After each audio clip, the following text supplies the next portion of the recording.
Welcome to the Peacebuilding Practitioner, a resource page and podcast for people working on conflict, on peacebuilding, and on social justice issues. My name is Björn Eser, and I'm the founder of and shaker and maker behind the Peacebuilding Practitioner.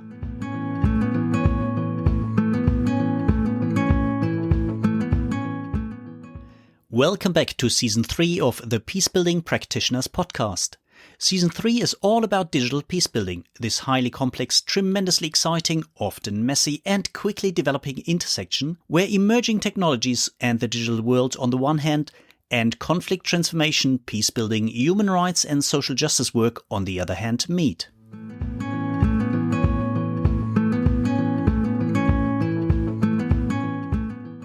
Today, I have the pleasure of talking with Emma Baumhofer. Emma is a peacebuilding expert at swisspeace, and she says from herself, or it says on her LinkedIn page, that she's a big proponent of storytelling, of data visualization, and of finding opportunities for innovation amidst constraints.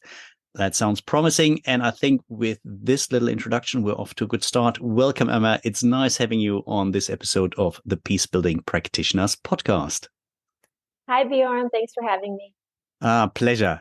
Emma, we are now off to this series of the Peacebuilding Practitioner podcast, which focuses on digital peacebuilding. So let's hear a bit more. How did you come to digital peacebuilding? What's your role at the moment? And what do you find fascinating about this topic? Yeah, sure. I find lots of things fascinating about it. I actually came into peacebuilding. I came into digital peacebuilding freshly into peacebuilding. So that's not where my background comes from. Academically, I am a historian and I focused on migration and gender issues. But then I'm from California, so I started my career in Silicon Valley working for tech startups, and I kind of have found digital peacebuilding as a blend of these different worlds, bringing together the digital strategy, but also this humanities focus. So that's what I like a lot about this field. Yeah, great. And at the moment you're working at swisspeace. Can you tell us a bit more about swisspeace's approach to digital peacebuilding? Or before we go into the nitty-gritty details, what role, what place does digital peacebuilding play in your overall portfolio and in your current project work? Yeah, so my role at swisspeace is to lead the digital peacebuilding portfolio. So that's my sole objective and mandate at swisspeace. But we have different thematic areas that we focus on, and several of my colleagues are also interested in digital topics as well, that they do kind of from their specific vantage points. So what I try to do is do some like maybe more isolated digital peacebuilding work, but then also really to work across our different thematic areas and like draw the digital aspects out from there. So I can give a few examples of what I'm talking about. Like with our mediation team, we'll work on things like digital facilitation or how to hold online conversations as part of like dialogue processes. I work with our Dealing with the Past team on topics related to open source preservation. So thinking about really how investigators, for example, and researchers can preserve evidence for the long term. Yeah. And then I do analysis. So I work a lot with our gender advisor. We work at this gender digital nexus. This is an important aspect for our team at swisspeace. So we're trying to figure out how, like, for example, gender-based violence is experienced differently or enacted differently in digital spaces. And this kind of links to this kind of connection between online and offline. And then maybe finally, the last point I'll mention at this moment is that we do a lot of capacity building at swisspeace. We're associated with the University of Basel, so we have a lot of different courses on all of our different work. And I have a course on digital peacebuilding. So doing workshops and trainings and different kind of upskilling of the peacebuilding community on digital topics is another big focus for us. Yeah, great. Thank you for giving us this little overview. I'm sure most people in the audience know swisspeace. If you don't, or if you haven't checked out the website recently, it's really worth visiting the website and finding out more about the different strengths of work and where it all comes together, or where you actually influence others on digital issues. Yeah, so let's probably dive in so that we have a joint understanding. What's your definition of digital peacebuilding? It's such a big and new and still emerging field that it's probably good to first talk a bit about terminology and then explore that a bit further. Yeah, I agree. So I use a two-part typology to describe digital peacebuilding, and one part of that is the tools. So figuring out how we can better use digital tools and spaces to enhance our peace building work. So that's one part of the typology. But then the other part is understanding the impact of digital tools and spaces on our lives, on society, on peace and conflict. So it's both how we can use tools and how we can better understand the impact on our work. Yeah, so let's probably explore that a bit further because I'm really interested. We said digital spaces. What does it mean, digital and spaces? Spaces for conflict, where conflict dynamics play out, where they're also now newly influenced by digital factors, digital key driving factors within the digital realm. But also, what does it mean using digital spaces for peace, and how do they come together? So can you tell us a bit more about your understanding and your insights into spaces, places Yeah. for conflict and peace building, conflict transformation? Yeah, sure. I mean, it's funny because I do talk about digital tools and spaces, and sometimes maybe it feels like they're the same thing. But when I have in mind with digital spaces, it's kind of like these places that we just enter into. So, for example, it could be like comment sections on social Mm. media. It could be different group chats on different sorts of channels. I mean, it's kind of a place that you did not design and facilitate yourself, but that you can go in and interact. It could be a Discord server, for Yeah, yeah. example. And so these are all places that I think we can, as a first step, watch and listen and learn and kind of see how people are interacting there.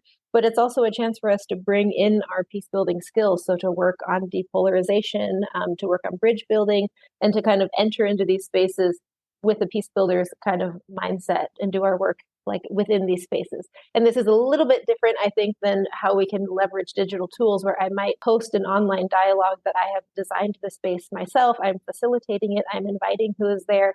I'm having some direction on how the event is taking place. And so that's kind of how I distinguish between these tools and spaces.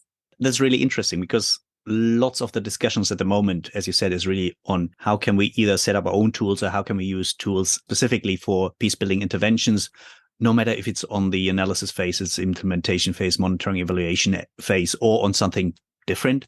But here where you say, okay, no, let's engage with the world as it is. Where are spaces, where are places which are existing, where people interact, and where people probably interact partly similar to what they did in the kinetic world before, and as they do still do, but also probably with different dynamics. Can you tell us a bit more on your insights? How are conflict dynamics differently? What shifts can we expect, or what shifts have you observed in terms of conflicts taking place in these spaces? Sure. A few comments on that. For one thing, I think we have to be careful to separate them maybe a little bit too much, because I do think that we have inequalities that were built offline that tend to get taken online, and so Yeah. then we kind of do recreate these issues there. So sometimes it's not always so different. But I mean, there's also, I mean, we know about digital conflict drivers. We can see that the way certain platforms are built, they're creating the frame for how we are communicating. So we're talking about the algorithms that kind of choose which content gets spread faster or pushed to the top of the feed. And we're also seeing, I mean, like in comment sections, these tend to be the places where a lot of hate speech and kind of polarizing conversations take place within the comment section. So having a comment section, having these features like to be making it easy to quickly share content with other people, whether or not you have maybe clicked on the link and even read the piece of information yourself. I mean, these are all kind of features of the technology that are affecting the way people are communicating when they're on these platforms, and that are just different from when we're talking face to face or in other offline places. Yeah. You just mentioned some of the technology is built around clickbites where you say, okay, time on the platform counts. And if the platform can draw in people through full on sex sells, crime sells, certain picture sells, extreme positions sell and attract people. So that's an environment where you said that scales up pretty quickly, that attracts people. And that's what the business model of these online spaces very often is. And at the same time, we engage with them as peace builders and see what does it mean if we use these spaces, if we are in these spaces and bring peace building ideas in. What does it mean for your work? Well, I think we can also remember that digital spaces are sometimes also the safer spaces. I mean, because when we're working in conflict areas where it's just not safe to meet physically in person, or it's maybe too sensitive, people are not ready to meet in person. I mean, I do think that digital spaces sometimes are the safe spaces, or they at least are the good starting point of a space of like when you're actually going to try to have some sort of a dialogue with a little less contact that could then maybe lead into offline spaces. So I think that's also one thing to focus on right now, is that it kind of positive potential, or to maybe reframe a little bit how we're talking about how to approach our concept of these digital spaces and their potential for peace work. Yeah. Could you give some examples where your insights and your work and your understanding also of these spaces and the work of your colleagues, which you mentioned earlier, work on mediation or work on dealing with the past, working on memory processes. How do you support each other? How do you draw on complementary knowledge to really make sure we use the strengths of each of these approaches and bring it together for, let's say, a wider array, more possibilities to actually engage in peace processes, in conflict transformation, in social justice, and other related work? I mean, that's a great question. I think this is like a challenge and an opportunity like point, because I think at Swiss Peace, we really do try to work across these areas, and sometimes we do it better than others. I mean, I would say, to take a step back, this is a challenge for digital peace building and trying to get it a bit more mainstreamed and integrated, because I think we probably do approach digital peace building a little too much as it's its own thing rather Yeah, than just yeah. a part of peace building in general. But I can say more specifically, at least at Swiss Peace. So I mentioned at the start that I work with our Dealing with the Past team on open source preservation. So Yeah. this was, I mean, we started out here by writing an essential together, doing some workshops together, also like including digital components in our different courses that we offer. And so in this case, it was really about how do we, I can bring in the specific expertise of the qualities of digital information and how it Yeah, needs to be yeah. treated and found online. But then they really bring in all of their years and years of experience on like the importance of this type of evidence for specifically dealing with past processes. So for legal purposes, but also for memory, for research, for memorialization, and so on. And so I think that was a good example of how we could kind of merge together these different areas. And then likewise on with mediation, I mean, I have to say COVID was certainly a big push in this regard of Yes. like, okay, we have to deal with this, you know, Yeah, but yeah. in a way it was a positive outcome, because it's, I mean, it's also something we're still continuing to work towards, but how can we really not feel like the digital space is like the leftover that we have to do, even though perhaps that was the push where we couldn't meet in person, so it forced us to go online. But now we kind of really try to evaluate what are the better conversations to have online and what are the better conversations to have offline. So I think we're getting much better at kind of evaluating these different opportunities and Mm, weaving them together. So we're yeah. not just doing an online only dialogue, but that we use it for these key moments, and then we make sure it feeds into offline processes, because that also just helps with the relationship building and so on as well. I think that's really important, which sometimes seems to be forgotten or misconceived, that it's complementary. It's not supposed to be done instead of. It's not supposed to push other processes, other approaches off the stage, but really to be yet another way of saying, how can we really draw on the strengths of the potential strengths and make sure people find something where they feel safe and where they feel appreciated to engage in these processes. And for some, that digital is a great way. And for others, they say, well, actually, this is not for me, or only in certain circumstances. And I think it's great to hear where you say, okay, how does your background, your deep understanding, and your personal experiences actually help others who have their experience, their proven track record in these more face-to-face processes? How do you come together and tease out the strengths to really make it conducive, inclusive, participatory processes? Great. We said earlier, you mentioned COVID. For all of us, I think it was one way I said, well, either we just sit down and do nothing, or we embrace the possibilities if we have and learn while we go ahead with a steep learning curve. I still remember right in the beginning of the first lockdown when we had discussions around changing ownerships, about agency, about power redistribution, where we thought maybe more localized process where people take the existing digital possibilities and make good use of them. At the same time, I think there's, again, also some sobering where I said, well, maybe, again, it's very much driven by big players. What is your insight? Where do we have the feeling that the use for peace building, for conflict transformation, and for human rights work, digital spaces in combination with the kinetic world process, where do you have the feeling we see shifting power balances, we see more local ownership, we see agency shifting, and we see more safe spaces for certain minorities, for groups who never felt really included or safe in these processes?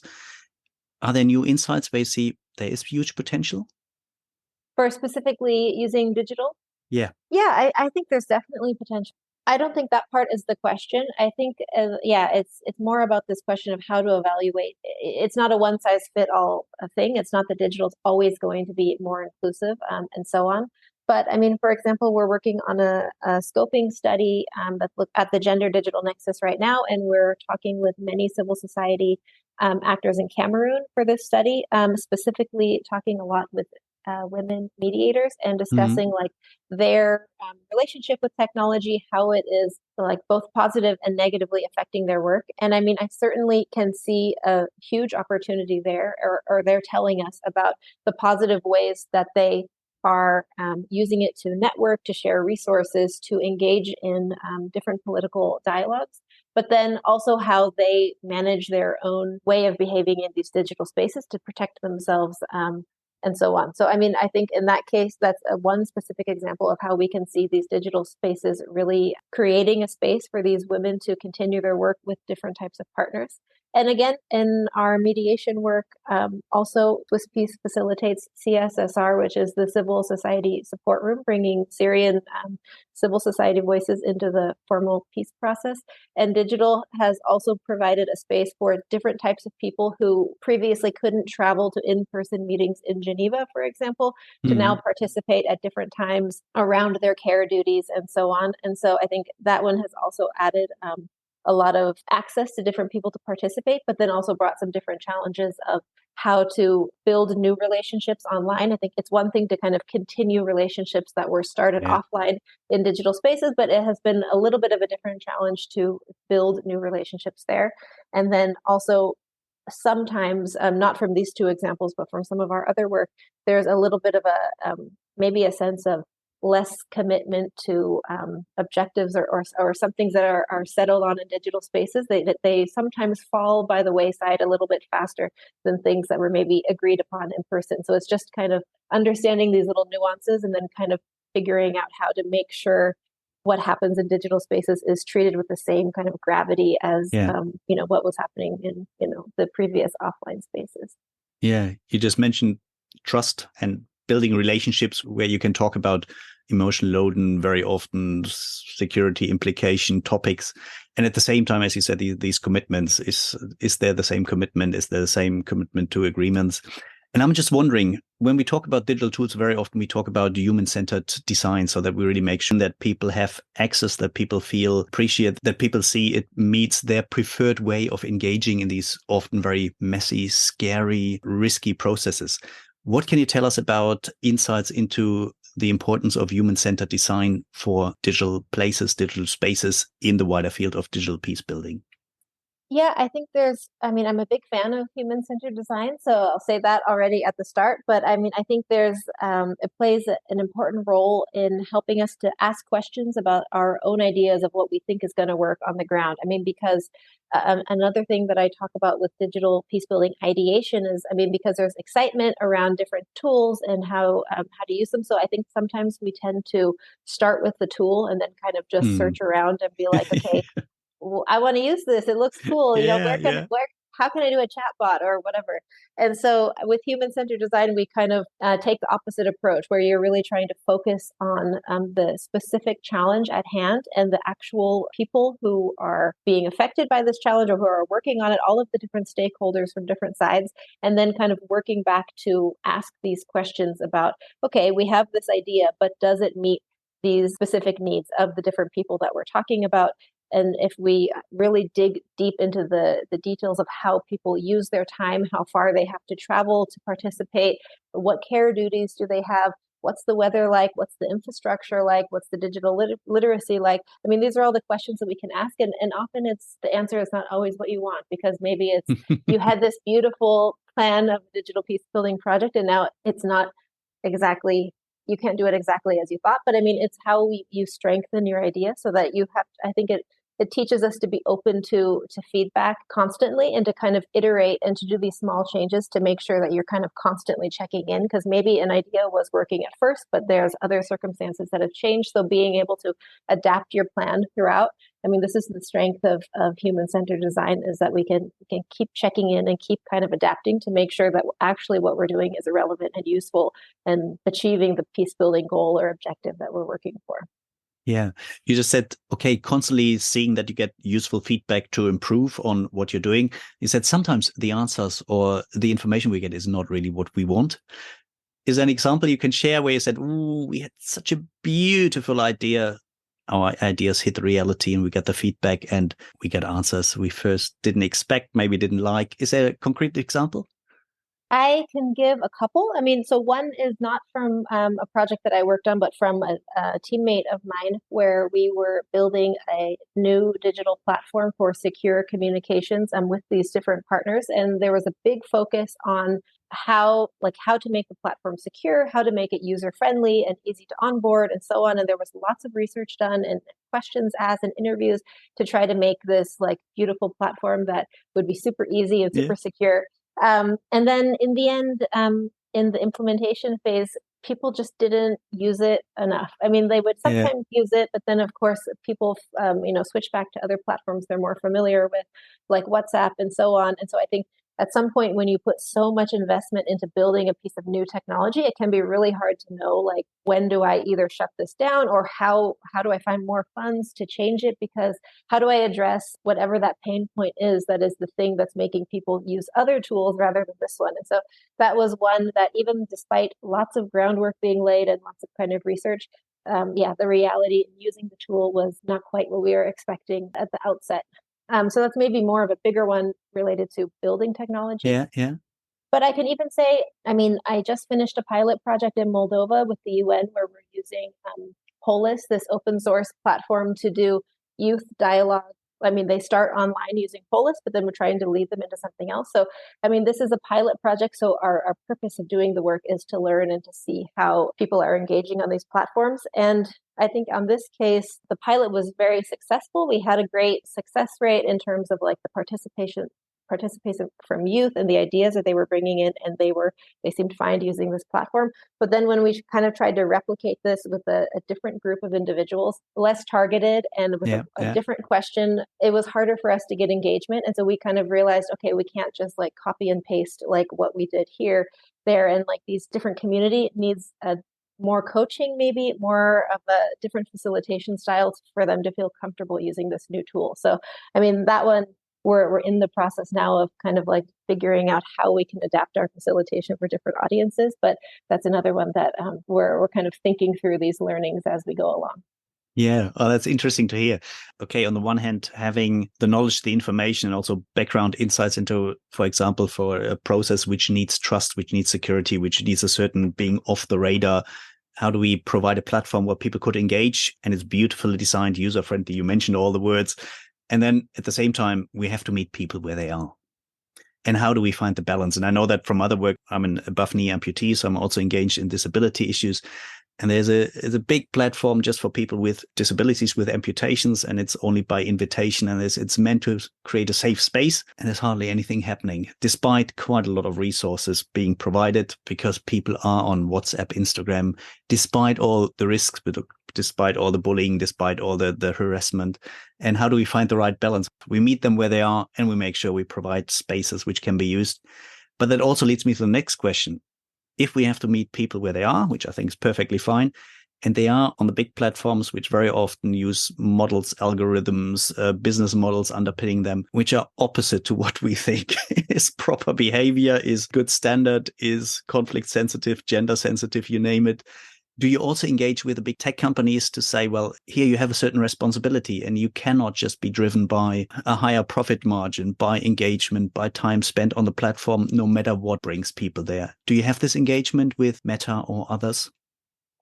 SwissPeace at the moment is not directly engaging with the big platforms, but I mean, we're certainly engaged with different civil society conversations going on, like giving recommendations for these types of things. I mean, certainly on the dealing with the past side, I mean, that community that we're a part of does a lot in terms of advocating for different content moderation policies and so on. And then, yeah, I mean, we're also, I'm starting to work a little more closely with my colleague who works on responsible business conduct. And so we're trying to get together to figure out how we can kind of push Swiss Peace's work to draw on her experience, but apply this more to tech companies. So this is an area that we're newly exploring. So I don't have more specific examples there yet.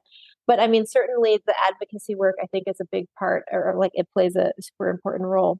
And then I think maybe one other point is we do have an opportunity. I mean, okay, 2 points. One is we have an opportunity with Peace Tech to rethink from the beginning. So yeah, we have all the big platforms where a lot of people are, but there is a growing field of Peace Tech where people are trying to, and Polis that I already mentioned is one example of this, where people are trying to build in qualities that support social cohesion and peace building into the tech itself. And so maybe it's not what people are using for their casual social media use, but it can certainly play an important role for these kind of specific situations where we decide to meet in a place and have it to be a bit more neutral. So I do have hope that there's more potential there. Not that it's going to necessarily overtake the big tech, but that we can kind of use these spaces more, as an opportunity to kind of build in the things that are important to us.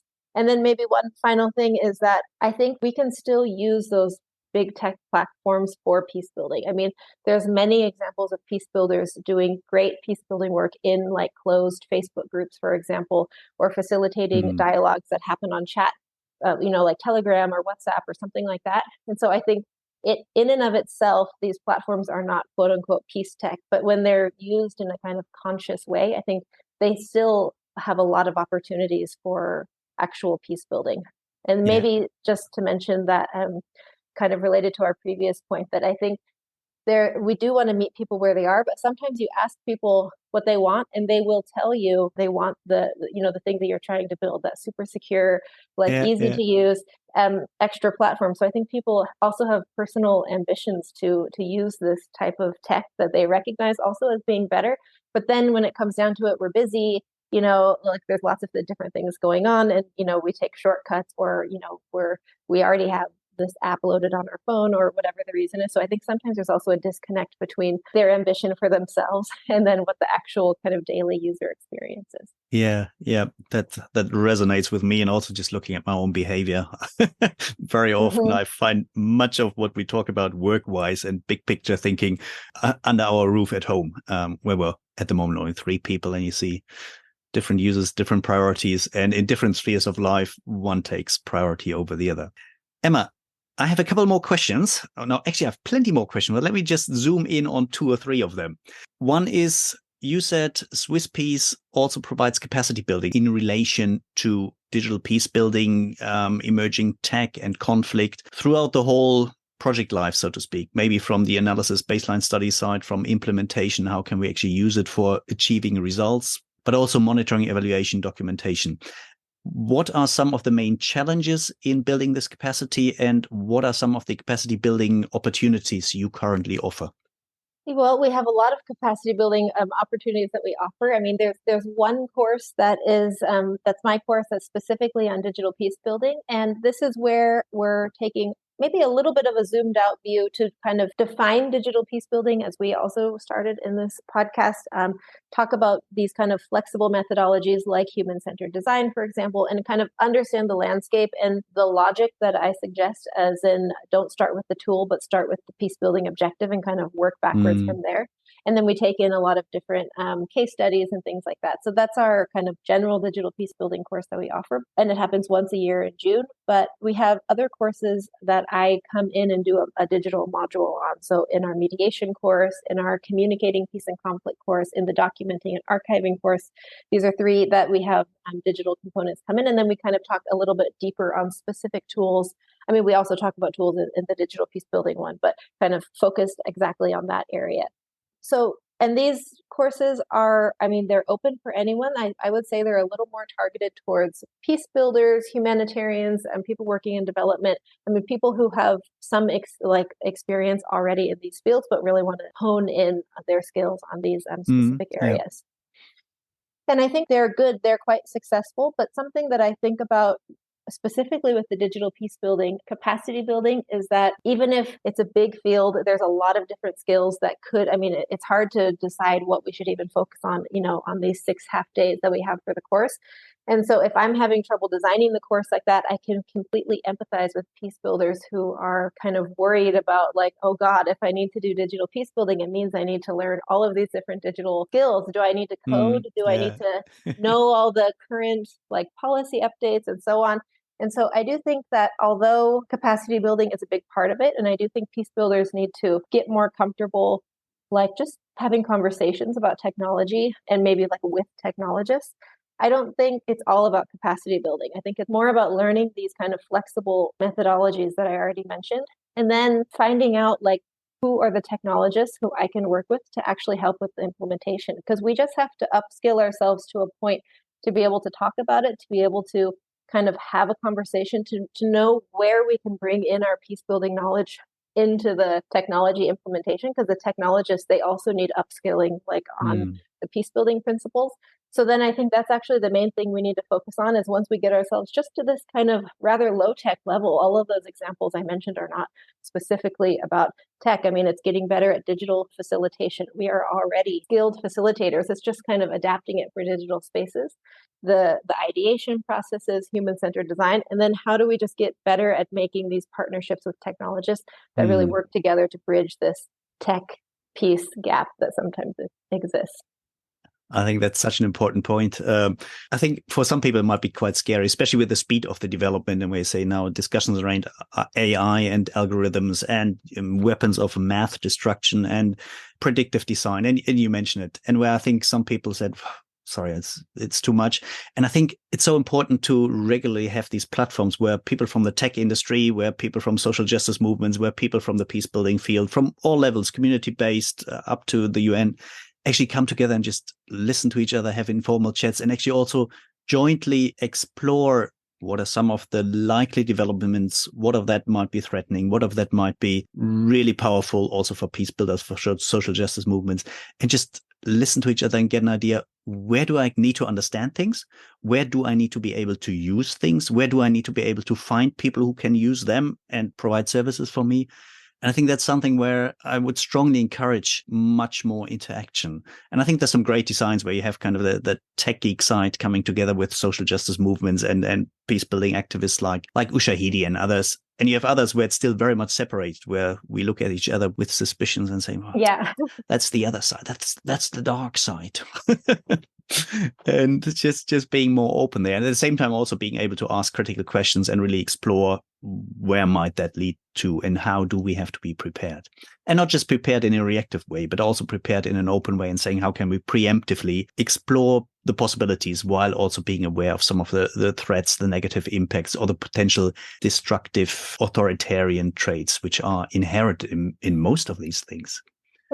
Yeah. Yeah, great.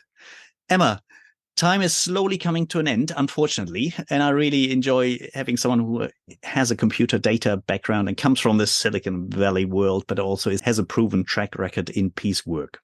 Emma, we talked about your work. We talked about the work from you and your partner organizations and people you regularly engage with. But if we go a bit broader, I ask all of the people on the show to also share one additional resource around digital peace building, which is not from your own work, which can be an event, which can be a book, which can be audio material, which can be manual. Is there anything you can share with others who want to dive deeper into the wide and still emerging field of digital peace building? Sure. I actually have two, if you don't mind. That's perfectly fine. Okay. So one of them is the Digital Peace Building Guide. It's created by Build Up and Search for Common Ground. And it's an online digital tool that really exemplifies that logic that I was talking about earlier in the podcast, because the user journey that you go on is they present first these peace building challenges that are common challenges or goals that peace builders work for. And then once you kind of choose the one of interest to you, then you go back and kind of pick some different methodologies and then go into some specific tools. And then they have some examples of how others have used them in these spaces. So it's a great way to learn about tools that you could use, but you kind of always anchor it in that peace building objective. And it's something that I talk about a lot in my course. And when they made that tool, it was like, oh, and now you can go explore that and use this tool. So it's a really handy one that I recommend. That sounds very exciting. Where can people find it? So it's on their platform Connexus. I'm sure it's linked also on Build Up and Search for Common Ground, but we Yeah. can put the Connexus link in the show notes, I hope. Yeah, I'm going to put that in the show notes. That's great. So that was the first one. You said you have a second one, which I think is great. The second one is a podcast. I mean, it's maybe I'm sure others are listening to this, but the Tech Policy Press podcast is a really useful place to keep up on like policy journalism related to tech. And I'm sure many of us are facing the challenge. I mean, I'm talking about myself here too, of like, how do I keep up on all of the different policy things that are going on, the conversations that are happening in different countries and so on. And it's hard for me to read all of the reports and news that come out. So I really love an audio format. And I think Tech Policy Press does a really good job of bringing in smart guests and having these great but still concise conversations that, keep me knowing what's going on and kind of these themes that are a little bit more high level or in the background, but then they can inform maybe the more practical peace building work that I'm doing. That sounds great. I'm a great fan of audio resources because unfortunately I don't find the time to read anymore, at least not to the extent I would like to. So podcasting, audiobooks is great. And I'm also going to put that on my list. So thank you for something really practical from Build Up and Search for Common Ground on the one side and something more on the policy level, keeping yourself informed level. That is great. Last but not least, where can people find you and your work? What's the address of swisspeace so that I also put that in the show notes and then we slowly wrap up. Thanks. So we have a digital peace building page on our website. It's swisspeace.ch. And then if you go to our program section, click on digital peace building. I always keep this up to date with the recent publications and activities that we're working on. So keeping an eye on that digital peace building page on our website is the place to be. And then also on LinkedIn, we're pretty active sharing our different work across our thematic areas. So that's another place to go to kind of see us passively in your feed and keep up to date with SwissPeace. Emma, thank you very much. It's been a real pleasure having you on the show. It was an exciting discussion. I hope we can one day pick that up again and maybe do another episode. And until then, thank you very much. Thank you, Bjorn. It was a really fun conversation.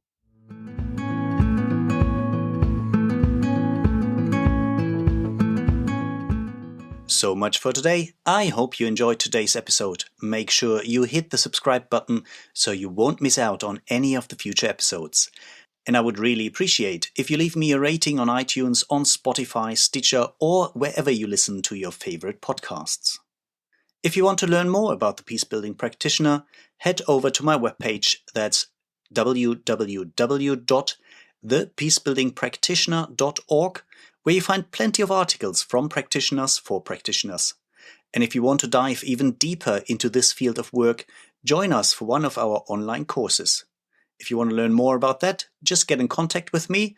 You find the contact details in the show notes or on my webpage.